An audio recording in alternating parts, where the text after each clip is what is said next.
The following podcast is part of a certified educational activity titled Nurses at the Forefront of Maximizing the Potential of TROP2-Targeted Therapy in Triple-Negative Breast Cancer and HR-Positive, HER2-Negative Breast Cancer. Best Practices for Adverse Event Management and Patient Education. Access the entire activity and complete the post-test at peerview.com/USZ 860. Downloadable slides and practice aids are also available. Good afternoon, everyone. My name is Jamie Carroll. I'm a nurse practitioner. I'm an assistant professor in oncology, and I work at Mayo Clinic in Rochester, Minnesota. Today, we're going to be talking about nurses at the forefront of maximizing the potential of TROP2 targeting therapy in both triple-negative and hormone receptor-positive, HER2-negative breast cancer.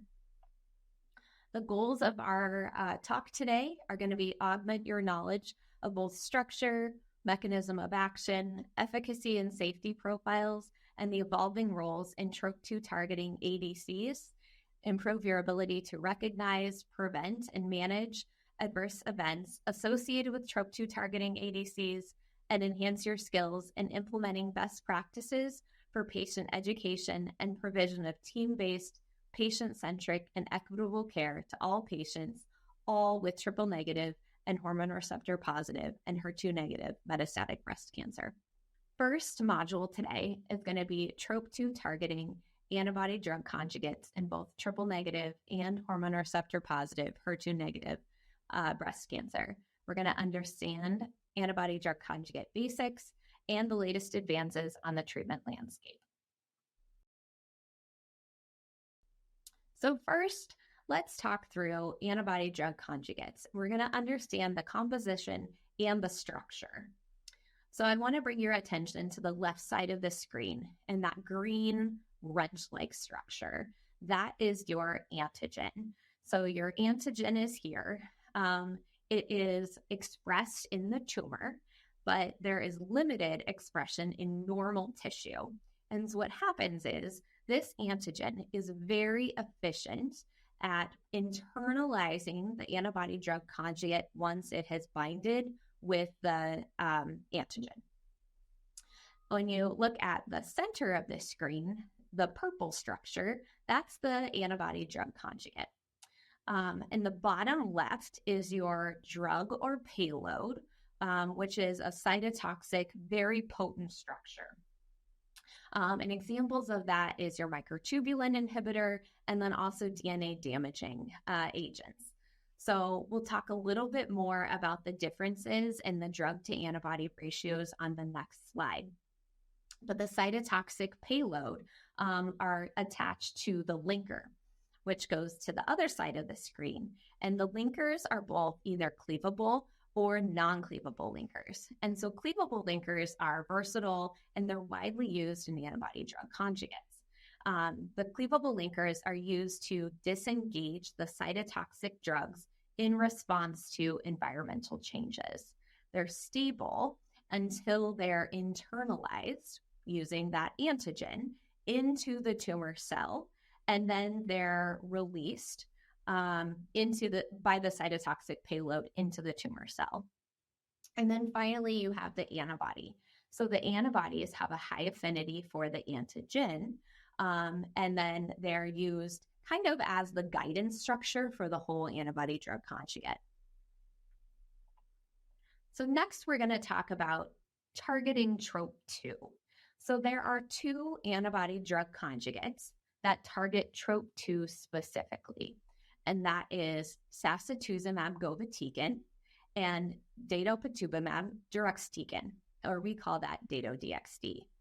And so we talked about the antibody-drug conjugate, and these specific ones have that ratio. And so sacituzumab govitecan's ratio is 8:1, and Dato-DXd's drug antibody ratio is 4:1. The cytotoxic payload for sacituzumab is SN38, and Dato-DXd's cytotoxic payload is something called DXd. Both of them have a monoclonal antibody of TROP2, and then they both have cleavable linkers. Sacituzumab govitecan has a long half-life, whereas Dato-DXd has a short half-life. And then both of these drugs have something called the bystander effect, which I will talk about on the next slide. So the mechanism of action of TROP2 antibody drug conjugates. So you have your tumor microenvironment out here. You have your SN38, which remember is your cytotoxic payload. And then you have your TROP2. So those get engulfed into the tumor cell and internalized. And then your SN38 gets released. And then it causes that DNA damage inside the cell. Well, SN38 has a permeable membrane. And so you get extracellular drug release. So those little red dots on the screen, you see intracellular drug release and you see extracellular drug release.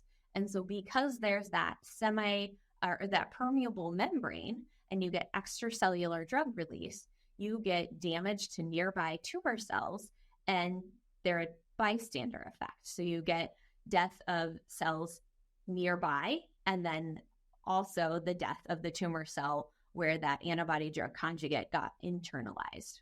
So current role of TROP2 targeting ADC therapy in breast cancer. So sacituzumab govitecan is currently the first and only FDA-approved TROP2 targeting ADC in breast cancer. It's approved in both triple negative and hormone receptor positive, HER2 negative, advanced and metastatic breast cancer. So NCCN guidelines for sacituzumab, both category 1 in the second line setting, but metastatic triple negative, and for patients with unresectable or metastatic hormone receptor positive, HER2 negative breast cancer who are not candidates for trastuzumab deruxtecan. And so those are patients who are going to be HER2 0 by immunohistochemistry. And so Dato-DXd, how we talked about in the last couple of slides, is not yet approved, but there are several clinical trials looking at Dato-DXd, and I'll talk about that in next several slides.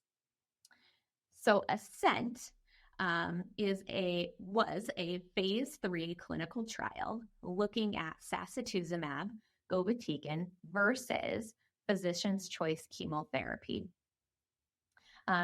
All patients on this study were ones that did not have brain metastasis. These patients were, the primary endpoint for this clinical trial was progression-free survival, and secondary endpoint was overall survival. And so the graph on the left here is looking at progression-free survival. And you see in patients that received sacituzumab govitecan, their progression-free survival was 5.6 months when compared to the chemotherapy arm. Those patients' progression-free survival was 1.7 months. And then in the graph on the right, the overall survival, those patients had a 12.1 month overall survival in the sacituzumab arm. And then in the physician's choice chemotherapy arm, those patients had a 6.7 month overall survival. And so in 2020, the FDA granted approval for sacituzumab for treatment of unresectable or metastatic triple negative breast cancer for patients that had had at least one prior line of metastatic chemotherapy in the metastatic setting using this phase 3 ASCENT clinical trial. So next we're going to talk about TROPiCS-02. So TROPiCS-02 is looking at the same drug, sacituzumab govitecan. And in this study, these are patients that had hormone receptor positive, HER2 negative metastatic breast cancer. Now, this study is a phase 3 clinical trial. And these patients, like I said, had hormone receptor positive, HER2 negative metastatic breast cancer. They had to have had at least one line of endocrine therapy, taxane, CDK4/6 in any setting, and at least 2 to 4 previous chemotherapy regimens for metastatic disease. So these patients were more heavily pretreated. The primary endpoint of this study was progression-free survival, And secondary endpoints were overall survival, overall response rate, and patient-reported outcomes. So in the top graph here, you see that the median progression-free survival for these patients was 5.5 months in the sacituzumab arm, and in the treatment to physician's choice arm, 4 months.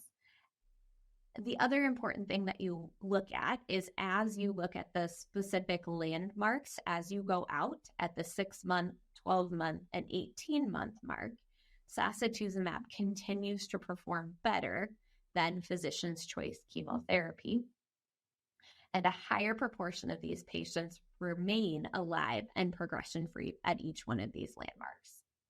And then in the bottom graph of the overall survival analysis, these patients with sacituzumab govitecan had an overall survival of 14.5 months compared to treatment of physician's choice of 11.2 months.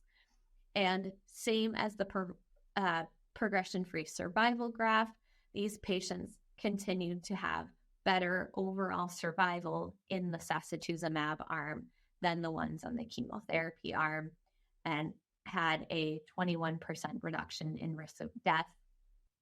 So in February of 2023, the FDA approved sacituzumab govitecan for patients with unresectable, locally advanced or metastatic hormone receptor positive and HER2 negative breast cancer who have received endocrine therapy and at least 2 additional systemic therapy in the metastatic setting. And then it's also important that TROP2 testing is not required in order to give patients this sacituzumab drug in the metastatic setting. I think it's also important that we make sure that we look at safety, because our patients want to know what the progression-free survival is. They want to know how long that they're going to get on these drugs, but they also want to know how they're going to tolerate these drugs too. So I think it's important to understand that we can dose reduce our therapies and get longer time on our drugs. You know, you don't have to keep our patients at full dose in order for you to get any effectiveness out of our drugs.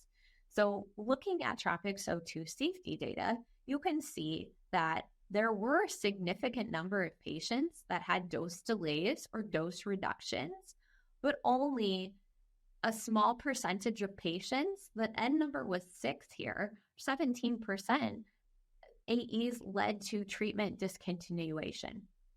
So I think it's important to note that we can safely dose reduce or dose delay based on side effects and then keep our patients on treatment.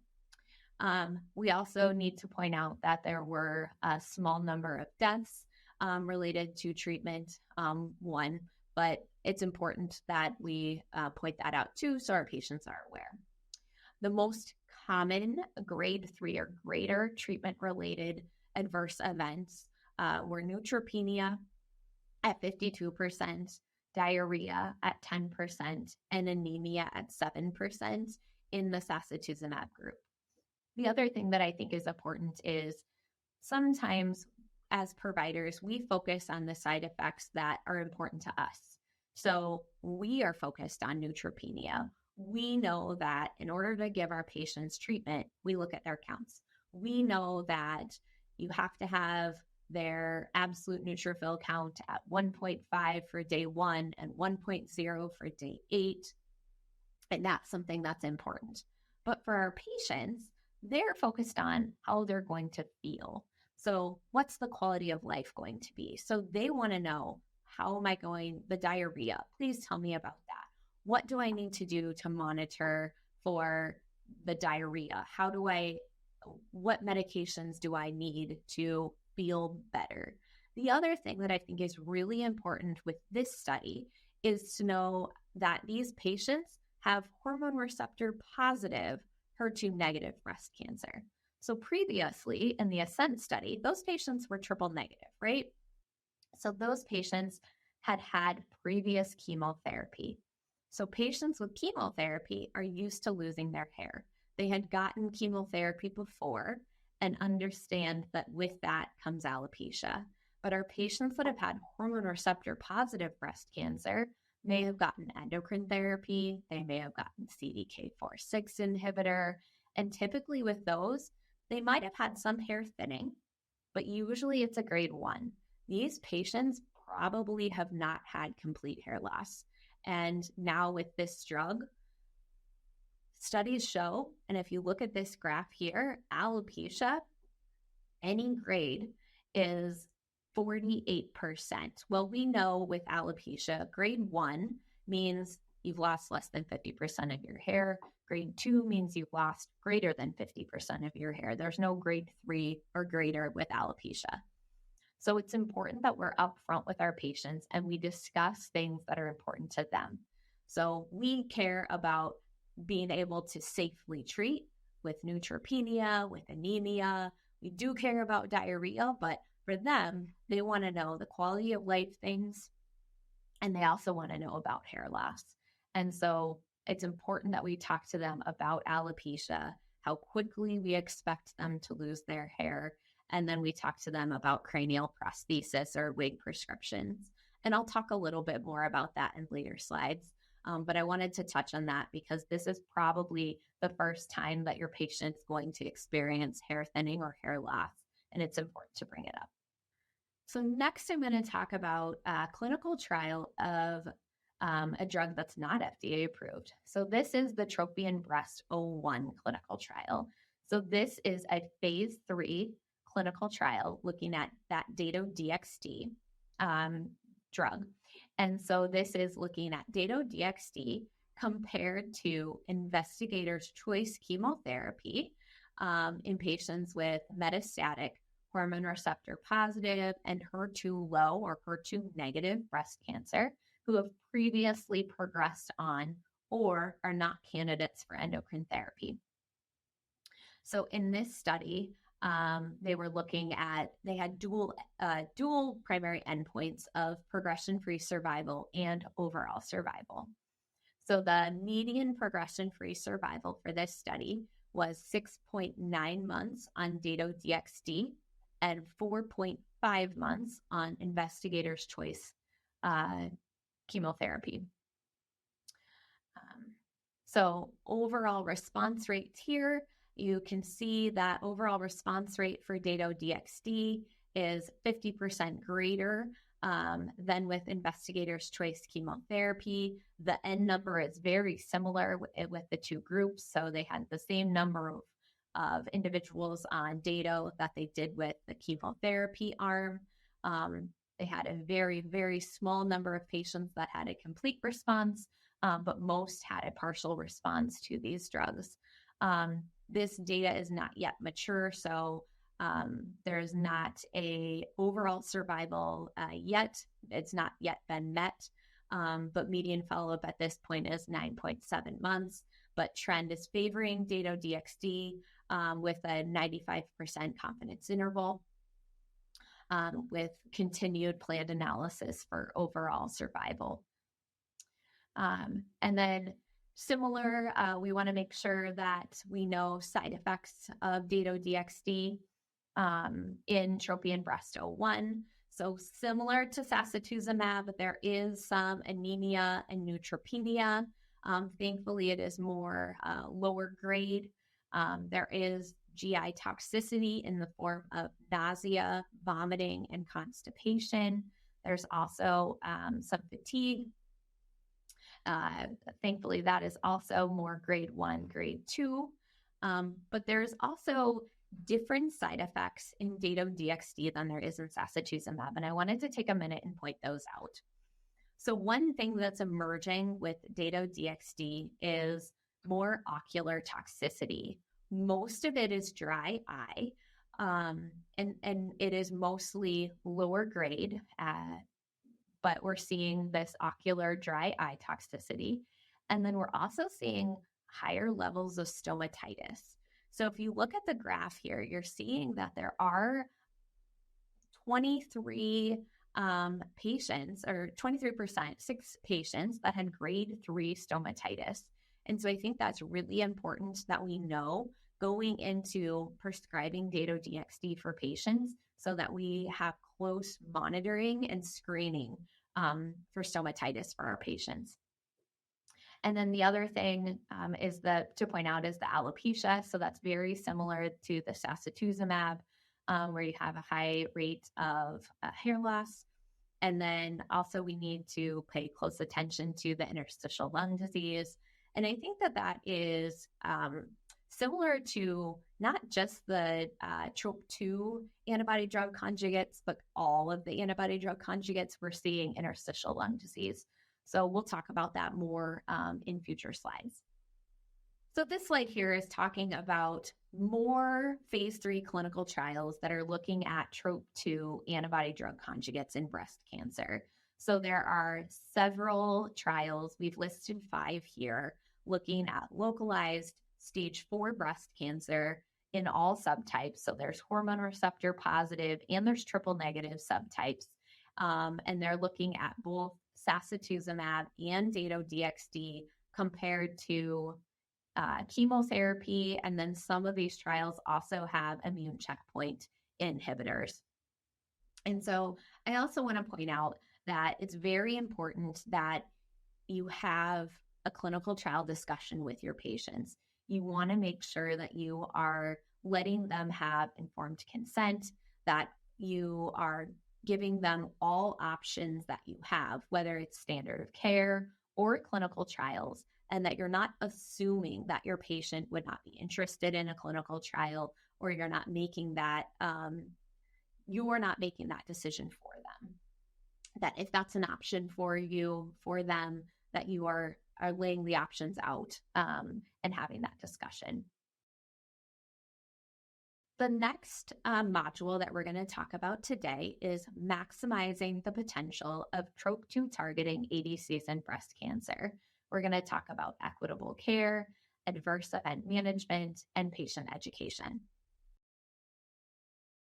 All right, so the next thing that I think it's very important that we talk about is that we recognize that there are disparities and we need to provide equitable care to all of our patients with breast cancer. So there are disparities and inequities that exist across cancer continuum, and they disproportionately affect underserved populations that encounter barriers to care, whether it's cultural, linguistic, or economic disparities. So things that contribute are social determinants of health, access to care, variable quality of care, differences in treatment, implicit bias, and there's many other patient and system level factors. So the graph on the left here talks about the incidence of breast cancer in the light bar, and in the darker pink bar, the mortality. So across the bottom here, you'll see the different groups of individuals.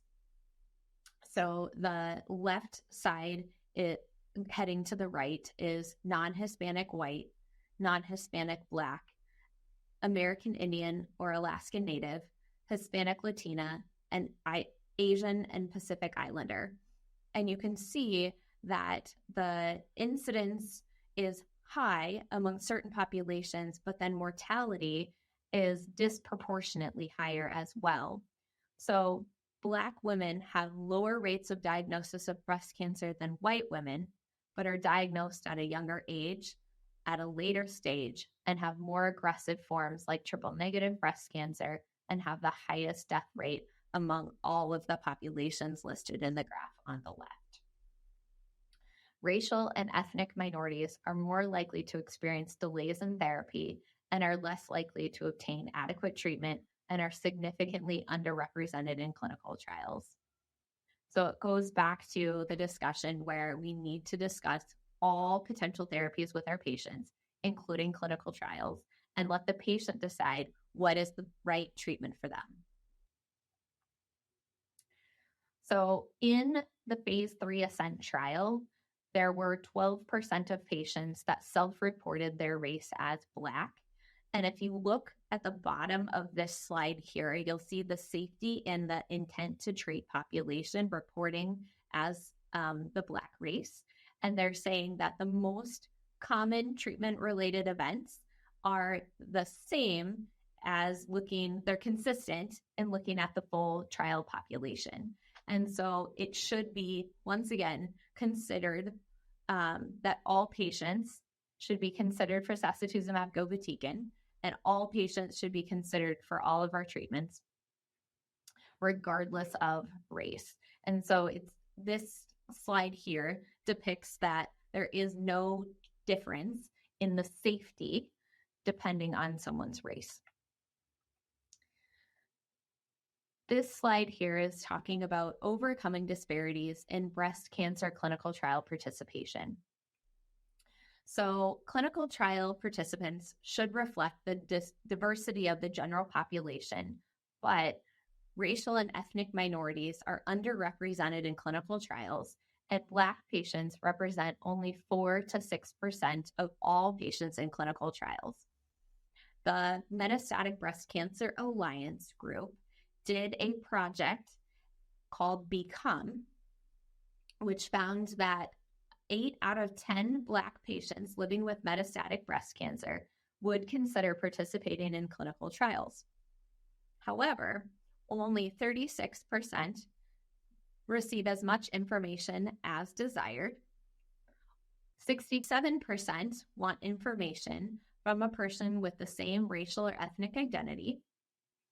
64% have difficulty finding trials, and only 32% believe treatment will be fair and equitable. This information was presented at ASCO in 2022, and the link is there if you're interested in reading more about this project. But the Metastatic Breast Cancer Alliance is a very large group in the nation and has a lot of patient advocacy. So a very good group that you could get more information from. I think it's also very important that we do team-based, collaborative, and patient-centered care. Make sure that your patient is the center of all of your care. Keep them the center.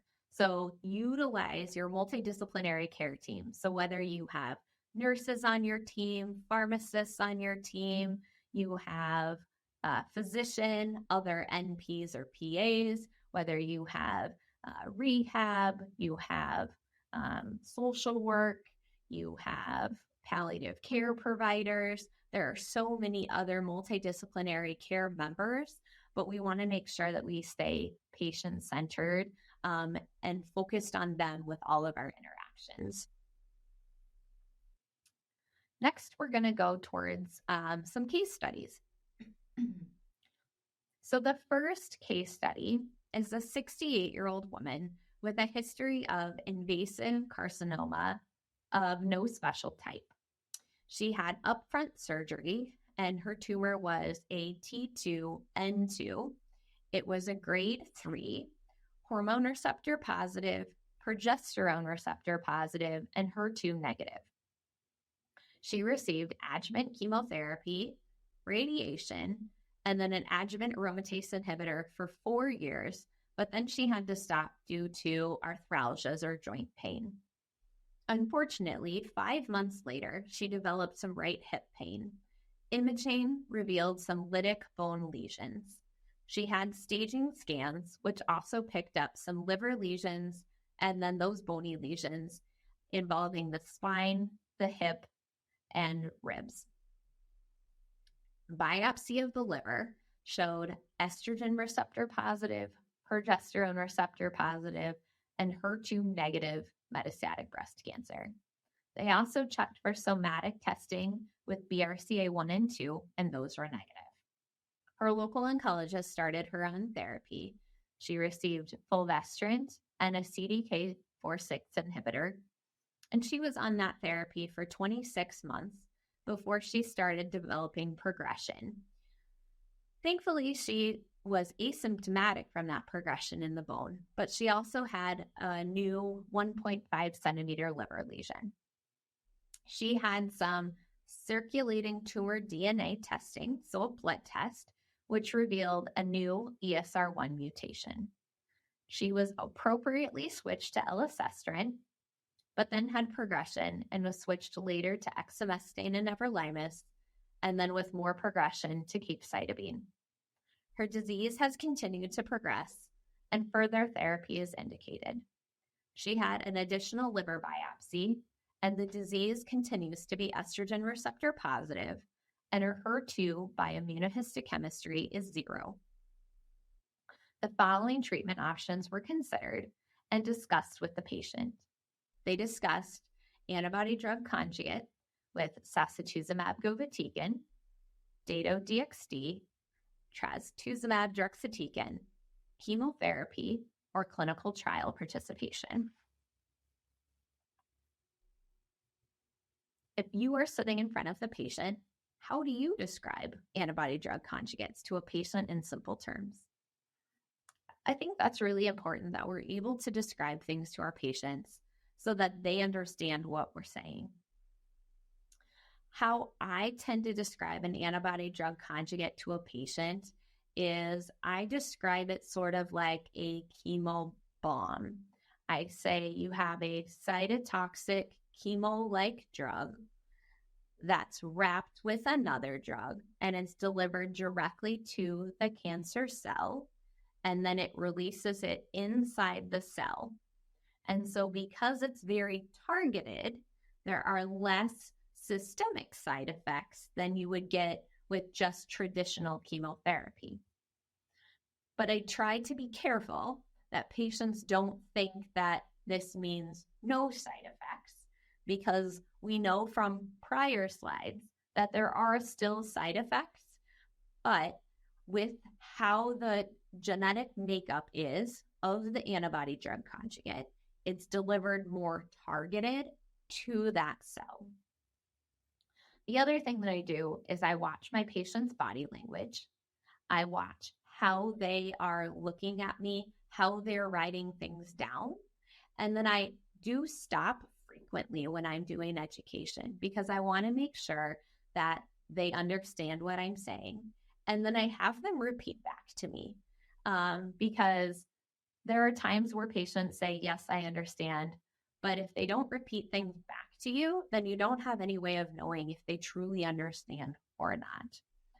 I also think it's important, if you're having a discussion with your patient, particularly about progression, particularly about next lines of therapy, that they have somebody else with them, whether it's a partner, whether it's a neighbor, whether it's a friend, somebody from their church, another person to hear the same message. Sometimes you have to call somebody on the phone, but I want to make sure that there's another person to hear the same message, so that if a patient glazes over and they don't understand or don't hear what you're saying, that the message still gets taken home, so that they're able to process later, and then they're able to get that information.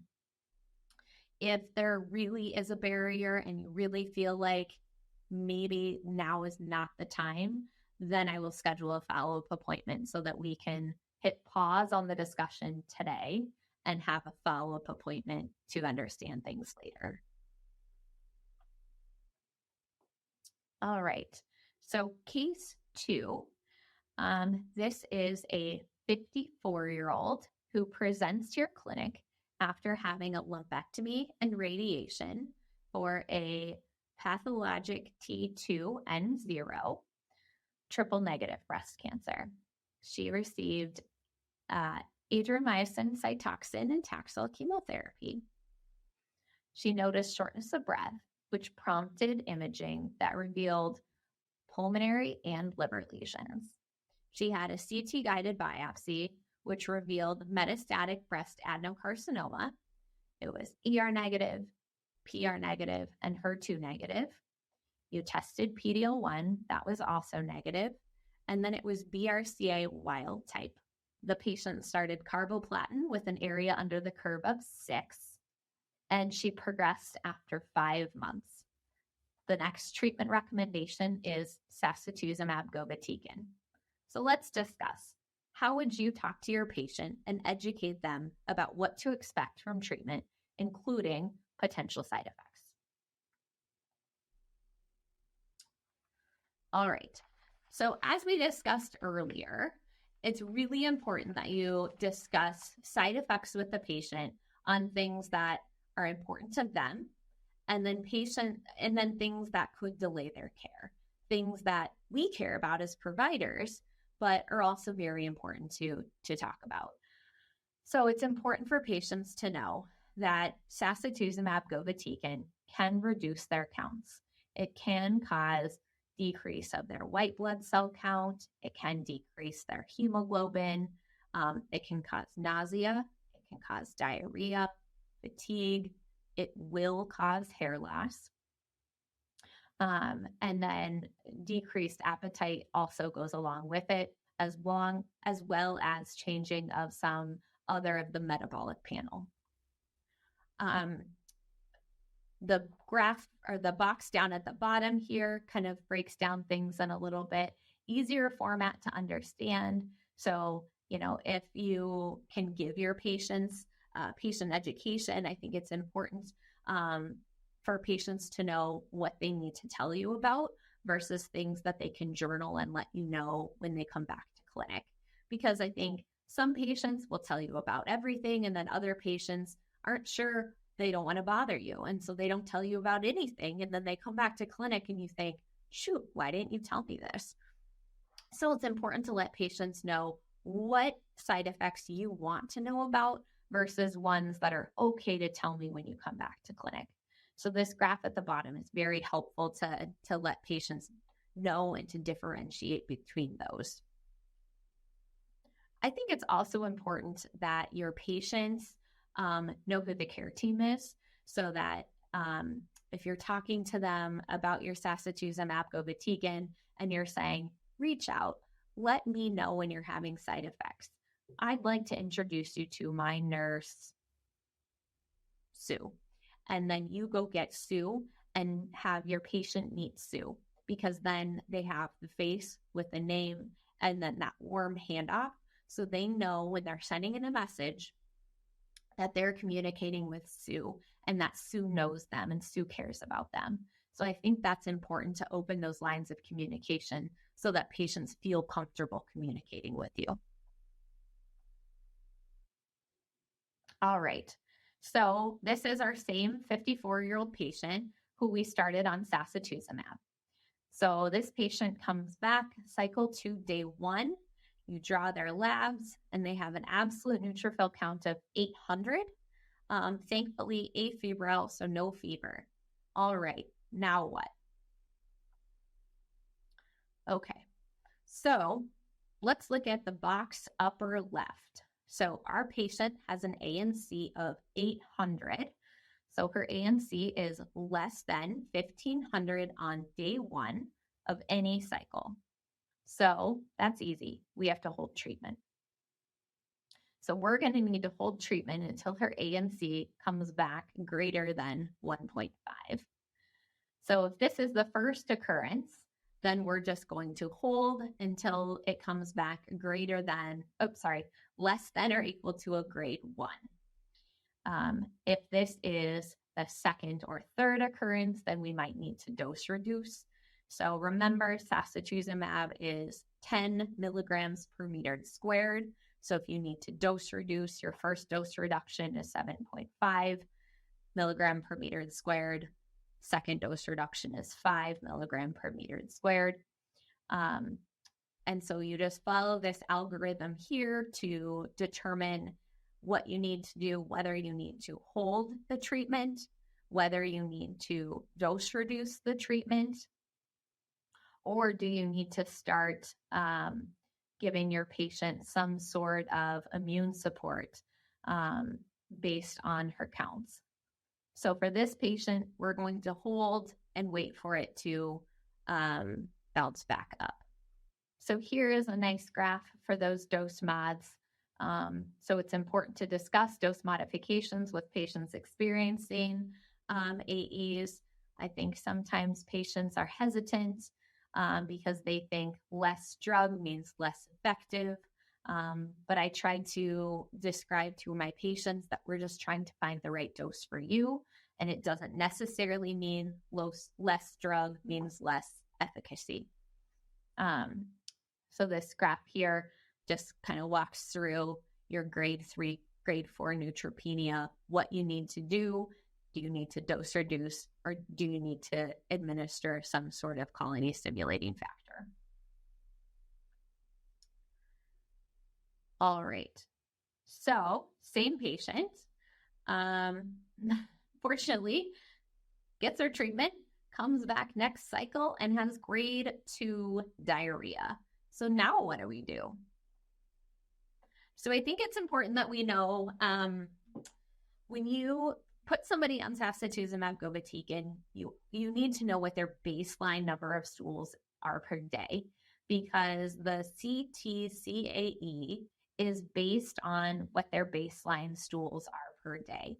So if you have a patient who has a baseline number of stools of 1, or a patient whose baseline number of stools is 2, that's going to be different for when they hit grade 1 versus grade 2.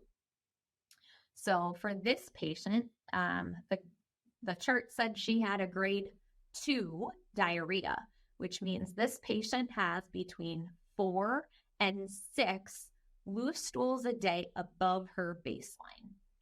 So for this patient, she has acute diarrhea.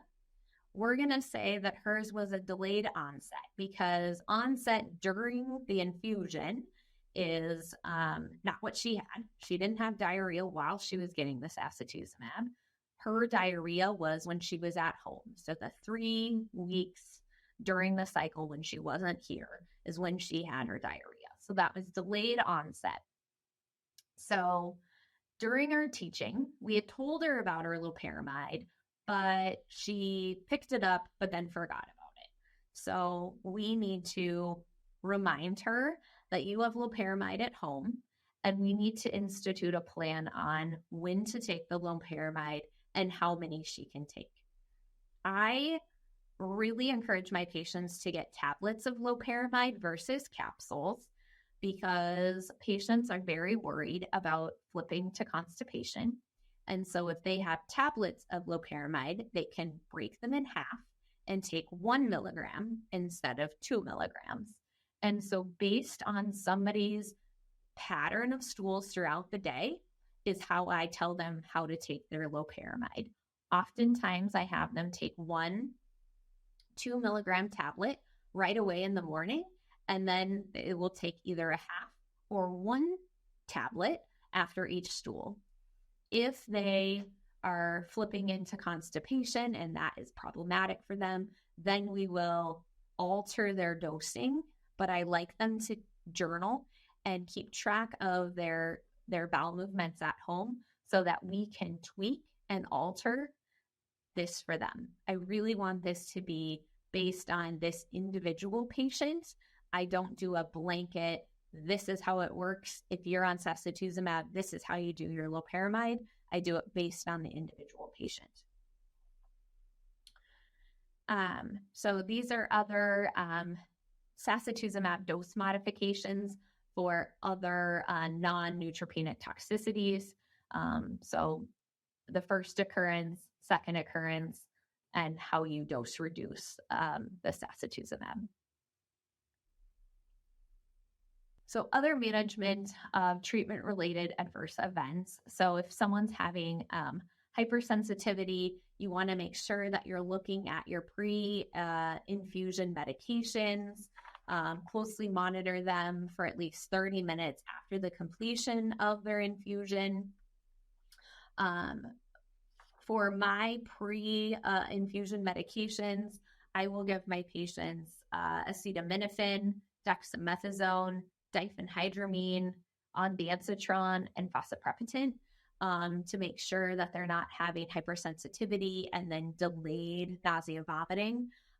So you want to make sure that if they're having any of the hypersensitivity or delayed nausea vomiting, that you're really ensuring that you're using that high emetogenic NCCN guidelines so that you can best support your patients.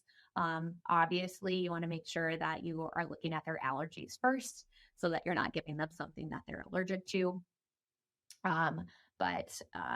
And then if a patient obviously is having diarrhea at home, you want to make sure that you're adding fluids to their treatment so that you're supporting them and their hydration status as well. So counseling patients about their alopecia on sacituzumab govitecan. Hair loss, as we saw in the graphs earlier, is very common. Tips that can help with patients. I do talk to my patients ahead of starting treatment about buying a wig or going to the wig store while they have their hair, so that the wig store can see what their current hair looks like, the color, the texture, the length, so that if the patient wants to match it, that they have a good sense of what their hair looks like currently. Unfortunately, not all insurance companies cover cranial prosthesis. And so I always want patients to call their insurance company. I never want that to be a surprise that you pay for a wig or a cranial prosthesis and then it's not covered. I want them to know going into that. I recommend that you don't wash your hair every day, don't blow dry your hair. If you want to retain as much hair as possible, the more movement of their hair in those hair follicles does irritate the hair more, and hair loss will happen quicker. I think that if you've lost all of your hair, patients think about a hat or covering their scalp, but they don't necessarily think about the back of their neck. So I think it's important to counsel your patients on wearing sunscreen to the back of their neck when they go outside, because that is not an area for many women that has seen the sun. Now, some women do have shorter hair and their neck has seen the sun, but you want to be careful if they do have longer hair that they wear sunscreen on their neck as well. And then scalp cooling. If your institution offers scalp cooling, then I think it's important to discuss that with a patient. It's important to discuss effectiveness and let the patient decide whether or not they are interested. Even if your institution does not offer scalp cooling, there are several companies available in the nation that will, you can buy the device from them and they can ship it to you. Many of them are dry ice based. There are many ongoing trials and early ones are showing that it does not increase the risk of scalp metastasis, but I still think it's important to have that conversation with your patient so that they can decide. I think there are so many things about being diagnosed with cancer and having treatment that are not in their control, that scalp cooling is something that is in their control, so that is something that they desire or want to do. Then I think it's best to support them in any way that we can. Unfortunately, at this point in time, insurance does not cover scalp cooling. And so having that conversation about out-of-pocket expense is important as well. All right, case 3 is on ocular toxicity. So this is a 73-year-old woman diagnosed with a screen-detected right invasive ductal carcinoma. Her estrogen receptor was 21 to 30%. Her progesterone receptor was negative, and her HER2 was 2+ by immunohistochemistry, but the FISH ratio was negative. And she did have an axillary lymph node that was positive. So her clinical stage was a T2N1. She did have germline genetics that was negative. And then to note, she had a medical history that was significant for anxiety, and she had a history of glaucoma. And then surgically, she had a history of a hysterectomy. So this woman consented to enrolling in a neoadjuvant clinical trial that had Dato-DXd as one of the arms. So due to the fact that there has this ocular toxicity as a side effect of Dato-DXd. And she was on the trial as part of the screening. She was seen in ophthalmology. And because she has a history of glaucoma, treatment revealed an increase in pressure in her eyes from the glaucoma. And so she was switched to a different type of eye drop. She started on study at the end of February and received her first dose of Dato-DXd. She was started on eye drops per the study. And so she received propylene glycol, 1 drop, both eyes daily. She received Pred Forte, 1 drop, both eyes daily. She received latanoprost ophthalmic solution, 1 drop, both eyes daily. And I put these here just for awareness that the number of eye drops and it can be a lot for these patients. In addition to the antiemetics that they're taking, maybe they're on antidiarrheals. And so all of the things that these patients are doing in addition to their cancer-directed therapy can be a lot. Cycle 3, she presented with itching of the eyes and increased secretions. So she was referred back to ophthalmology and she was diagnosed with bilateral periocular inflammation. And this is a picture of what periocular inflammation looks like. Her eyes were red around. She had itching of her eyes and just generally didn't feel well.